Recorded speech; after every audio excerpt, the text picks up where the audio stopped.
ba a rai ba tamkar ki. Jirgin soyayya ya tashi wanda shi san bai zan harsashi kai ne zan yi warin rashi ni da kai mu shige cikin shi domin mu soyayya.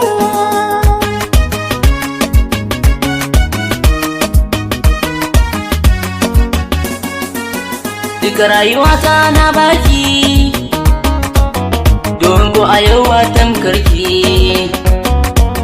Ƙaunar ki na sami shauki da ni da ke babu rabewa, yayi wani ina son ki.